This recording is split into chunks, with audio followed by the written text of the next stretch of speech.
Dr. Oda is apparently talking about solid U.S.-Israeli relations, unaffected by anything. And I would add a statement by U.S. President Joe Biden, who said if there were no Israel, we would have to invent one.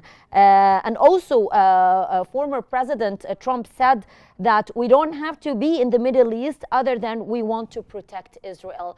So how would that make a difference regarding the upcoming elections, regarding who is going to win the upcoming elections? What potential changes in U.S. foreign policy can we expect if Trump or Harris wins the upcoming election, particularly when it comes to the Israeli-Palestinian conflict? Yes, with regard to Israel and the Palestinian dispute and conflict, the presidential election, I think, will be a referendum of foreign policy that has been very much a failure the last 3 years, not with regards to the Middle East, but in addition, from Ukraine to Asia with regards to China and the South China Sea. And it's pretty clear that the policies taken by Kamala Harris and President Joe Biden have led to greater bloodshed and violence.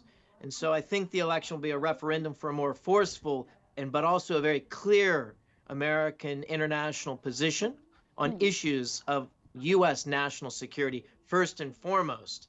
With regards to Israel, I think it's the simplest analysis is that the United States shares more in common national security, defense, and economics, and even form of government with Israel than it does with the Palestinian cause.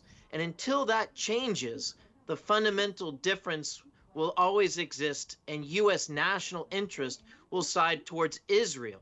And that is not a moral question. It is a national security and national interest question. And that would not change, in your opinion, Mr. Sadler? Not unless the Palestinian cause changes. The change has to come from inside the region, specifically the Palestinian people, first and foremost.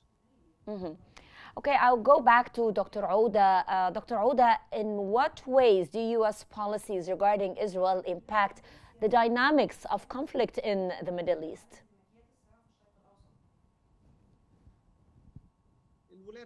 The United States, with its unlimited support at the political and at the military level to Israel, makes Israel a country that is very dominating and controlling in the Middle East, especially if Israel succeeds in containing the Iranian expansion and influence.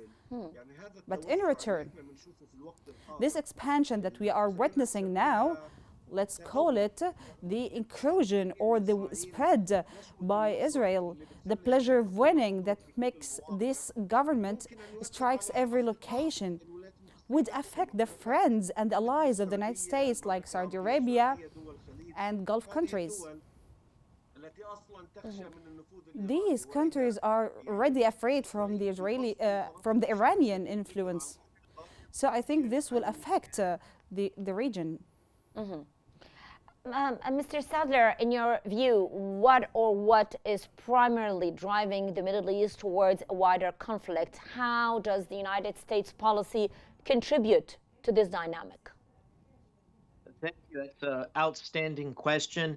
And I think, again, the simplest answer is probably the best and most accurate. And that is that Iran's regime has been pursuing, through its proxies, Hamas, the Houthis, and Hezbollah, to foment violence and to pursue its own national interest. And that is not, I think, the wider Middle East best interest.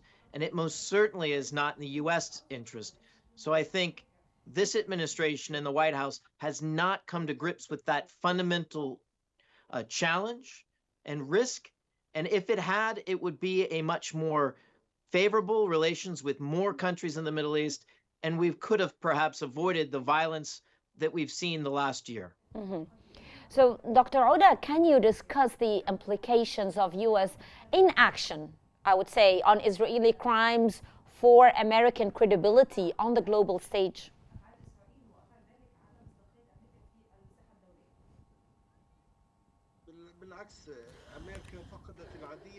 Actually, the United States lost lots of support, even from the public support from many countries worldwide. We have witnessed this in the last vote by the UN General Assembly, that everyone voted for the support of ending the occupation, despite of what the United States wanted, because they asked their countries to abstain from voting. But today there are growing international sentiment of hatred towards US policies in the region, and towards the silence of the United States regarding the crimes committed by Israel. Israel is committing a genocide. But the United States should have controlled this criminal behavior of Israel, which actually endangers the interests of the United States. In south of Jordan, US military bases were hit. These are all the implications of the US policy.